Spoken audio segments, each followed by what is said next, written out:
2001 was a defining year of our times, and Australians are now getting an insight into how the federal government grappled with some of the most tumultuous moments in recent history. The National Archives of Australia has released cabinet papers from 20 years ago.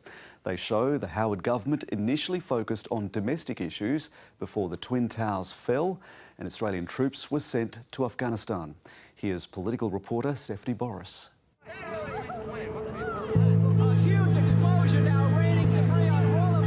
Thousands of lives were suddenly ended by evil, despicable acts of terror.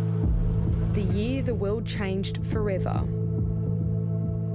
Then Prime Minister John Howard was in Washington when the United States came under attack. It appears to be a most horrific, awful event that will obviously entail a very big loss of life. The ANZUS Treaty invoked for the first time and Australian troops sent to Afghanistan.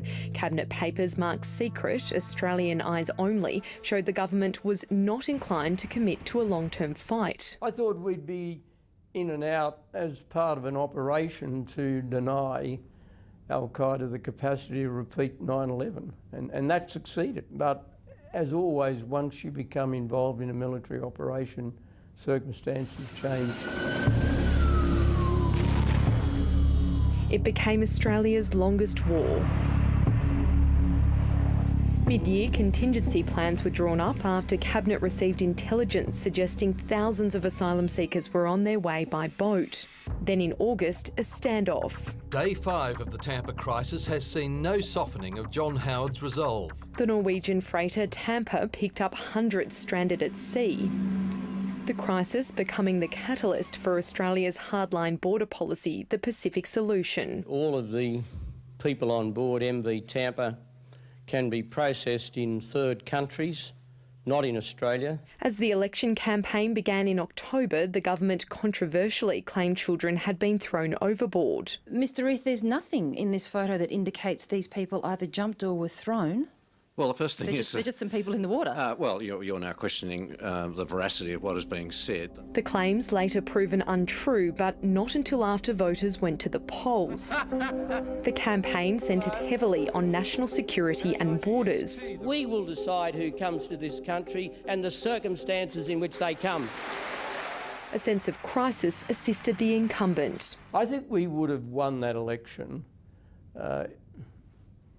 absent 9/11 and Tampa, although I accept that the government won support from the public because of our reaction from those two events. Am I with Ansett? Absolutely. The government ignored calls to bail out Ansett after its collapse. 19 million people of Australia are going to suffer. Instead, making passengers pay an extra $10 for plane tickets to help cover workers' entitlements. Before the Twin Towers became the defining image of the year, the government was discussing issues that still resonate today: welfare, fuel prices and climate change. The Cabinet papers cover a time when the Australian government was also strengthening and celebrating bilateral ties with Beijing. John Howard visited Shanghai in 2001 and remembers a warm reception, but a lot has changed since then. Mr Howard lamenting that the attitude of today's Chinese leadership has become both aggressive and belligerent. We have to work hard at preserving what is a very important market for Australia. 20 years on, leaders and relationships have changed. The Twin Towers may be gone, but September 11 still casts a long shadow over the world. Stephanie Boris, ABC News, Canberra.